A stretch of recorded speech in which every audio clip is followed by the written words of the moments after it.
I feel like I deserve a PhD, a doctorate in the analysis of toxic people.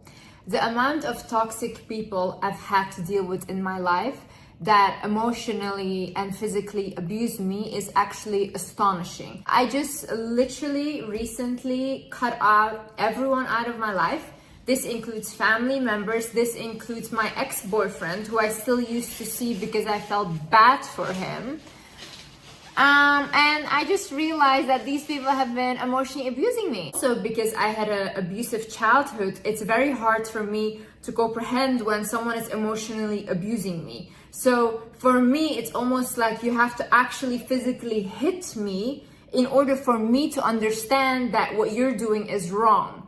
But I just had to take a step back and I had to look at all the actions of the people around me to formulate and to really think like, wait a minute, you're not treating me well, or what I'm giving you and what I'm receiving is not equal. Hi guys, my name is Liz and welcome back to my channel. Okay, let's get into it.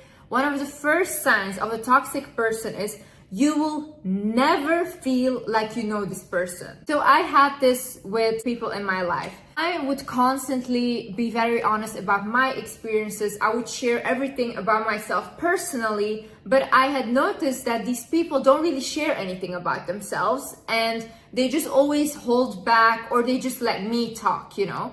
And it's not that I want to talk, even if I'm like, oh, tell me about you, say something. They wouldn't, or it would be very minimal information, and if it was never about them. The reason why these people never really reveal anything about themselves is, first of all, they have major trust issues because these people are not to be trusted themselves. And second of all, they don't want you to catch on to them. They don't want you to catch on to their manipulation or their lies or whatever they're doing that's deceitful. So how do they do that? By minimizing their talking. If you really start to listen to these people, or if you really start to ask the questions, you will start to notice a lot of inconsistencies in their stories. You will start to notice that, hey, wait a minute, like you're lying. Or, hey, wait a minute, this is how you really feel about me. Because when they do speak, they will reveal themselves. And this is why they're holding back on revealing anything. Another thing is everything is about them, okay? For example, with my ex, the biggest issue in our relationship was the fact that he wanted to always isolate me, okay?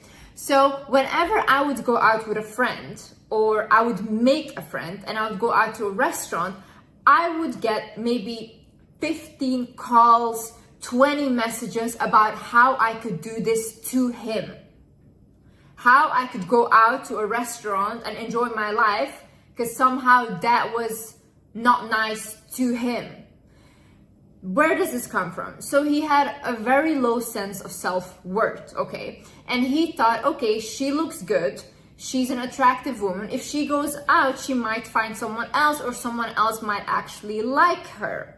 So because of that fear in him, he wouldn't like when I go out. He wouldn't like that I'm even out with friends or whatever, because in his head, it was immediately like, she's gonna leave me, okay? But anything I did, whether it was go out, let's say to play tennis with my friends, whether it's go out to do this, no. How could I do that to him?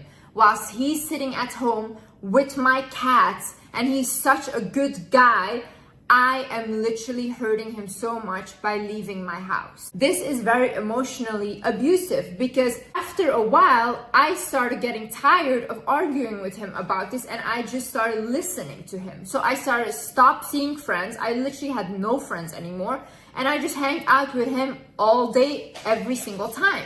But what ended up happening is I became so depressed because why am I isolating with you? Do I literally have anxiety now when I talk to other people? Like my self-confidence became so low because I was just not allowed to be around other people. This is a thing that I've noticed with everyone around me, family, everyone. They always try to isolate me. Why is this? Because you can control an isolated person. You can control someone that is on their own. When they are not communicating with other people or whatever, then they have all the power over you because this is the only person you constantly see. Another sign is they care more about how they look to others than how they really are.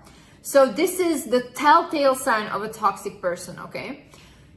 They just care about how other people view them because they want to look good in front of others. They want to be admired, they want to be seen as powerful and whatever. But behind closed doors, these people will be one of the worst people you ever encounter. So whenever you are dealing with such person, for example, me with like my ex, let's say, or like my family members, whenever they did something to me and I would go tell my friends like, hey, I'm dealing with this, whatever, they would get angry at me that I told my friends. Because this, in their head, I am damaging their reputation with my friends. But they're not looking at the fact that they're abusing me and I need someone to talk to. No, for them, like I said, everything is about them. It's an attack towards them. The fact that I'm ranting about my abuse is you attacking their reputation and not you shouldn't be abusing me. And the same way, if you go talk to other people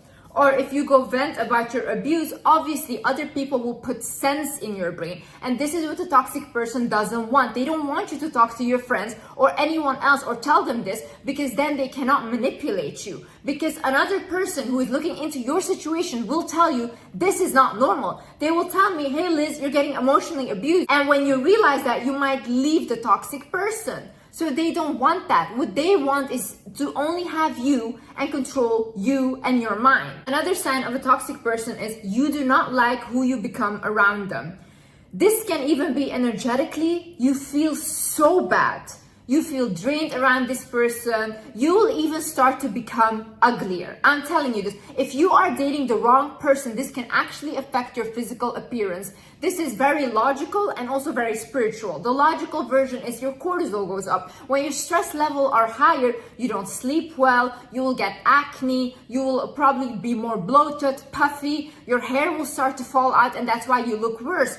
And then energetically and spiritually speaking, they are sucking out your light. They are sucking out any energy and any life force that is left in you. These people are energy vampires. These people have such low self-worth that they cannot connect to their own light. So they need to steal it from other people. They need you to feel something.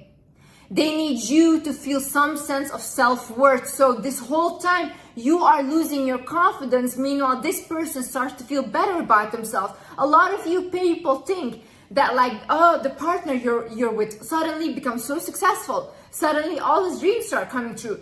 But you feel like you're losing your mind. They're stealing your life. Also, these kind of people will bring out the worst in you, okay? They will trigger you so much that you literally don't recognize yourself anymore. I had this with like a person that I knew.